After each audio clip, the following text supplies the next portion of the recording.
Oh, we're live. I sat there and the spinny thing was just going round and round and round and round. Oh my goodness. What has love got to do with it? That title of the famous Tina Turner song. Well, the answer is absolutely flipping everything. And happy V-Day, everybody. Happy Galentine's, Valentine's, Love Day. Whether you celebrate, don't celebrate. I've got into some great conversations all day with people around.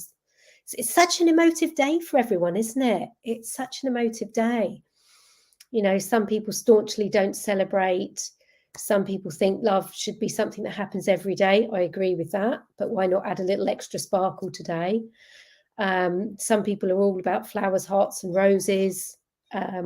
Some people have got significant others to celebrate with. Some people, it's all about the pets in their lives, plants, events, situations. I find it fascinating, absolutely fascinating. And I love this day because it always gets me meditating a little bit more on love and the different forms it comes in. I'm particularly interested in self-love, and I think it's something that we're not very good at, generally speaking. And sometimes we don't even really know what that looks like or feels like. So we don't have a reference point. And if we had upbringing that didn't necessarily nurture us, then we also don't have a reference point. So it can be a tricky thing, I think, to tap into, definitely. But I do see that it's the backbone of healing, because if we don't love ourselves, how can anyone else love us? And if we don't love ourselves, then why on earth is our body going to heal itself and perform for us in life? It's not. And I think that commonly, most people will drag their bodies from one thing to the next. We make big demands on our human bodies. Each year, we don't necessarily look after our bodies in the same way. When was the last time you said to your body, I love you? I wasn't expecting a massive response. Not even sure anyone's watching. But it's a really good question. You know, I was just thinking as I was asking that question, I don't remember the last time I said that. And yet we expect other people to say that to our bodies, or we expect to say that to other people's bodies. But we don't necessarily say it to our own bodies. So I think if you do nothing else today, tell your body you love it. Say thank you. Thank you for everything that you do for me. Thank you for, running up hills. I'm thinking what my body gets to do. Going across, the country to other countries, going here, being around other people, all of the things. Just say thank you. And even if you don't really know what you're saying thank you for, give your body some love, some TLC, and some gratitude. I just think that is always a good place to start. And I know I bang on about this all the time, but it's so important. This body, this is the one you're going to have the biggest relationship with your whole life. Out of all the other bodies out there, this is the one.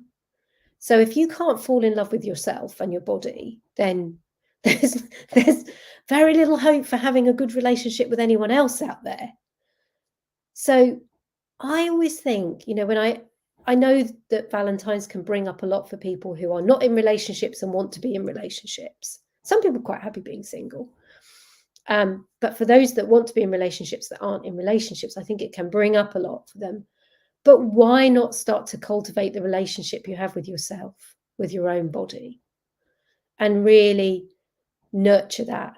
Get to a place where you don't actually need another body because you're so happy in your own skin. You're so happy in relationship with yourself. And that is, I believe, one of the underpinnings of all healing. So if that's something that you struggle with, and do say hello, by the way, if you're online and you're watching. and you can, because I don't always know how to comment on all these things. If that's something that you struggle with, it's one of the things that I work on in my spiritual coaching and healing sessions.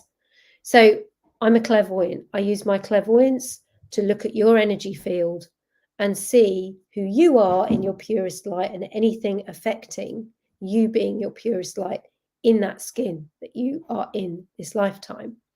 So we look for vibrations that show up in your energy field that might be blocking the flow. We talk about them. We do clearing if that's appropriate, and healing. You start to shift in yourself, so you start to feel different in your body.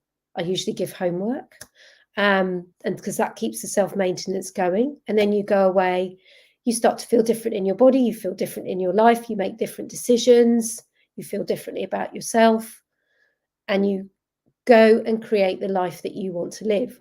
But it starts from that place of self-love. So that has to be the underpin, that has to be the part, that's part of our foundation. Because from that place you think, I'm worth something. I'm worth something. I am worth living the life I really want to live. I am worth taking the chances I want to take. I am worth making those decisions. I am worth making that investment, whether it's time, energy, or finances. Without that self-love, hello, Lisa, you're following me around on the internet. Without that self-love, you're not going to make those good choices. So if you're struggling, if you need help, if you just want to reach out, drop me a message, pop the word psychic in the message, and then I'll know what you want to get in touch about, and let's start having a conversation. And spiritual coaching and healing sessions are around 75 minutes with a recorded video of the session, and they start at $199. So I look forward to hearing from you. Lots of love from me.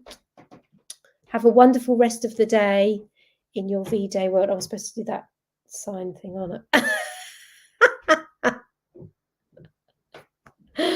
I can't do it. Anyway, love you all. Take care.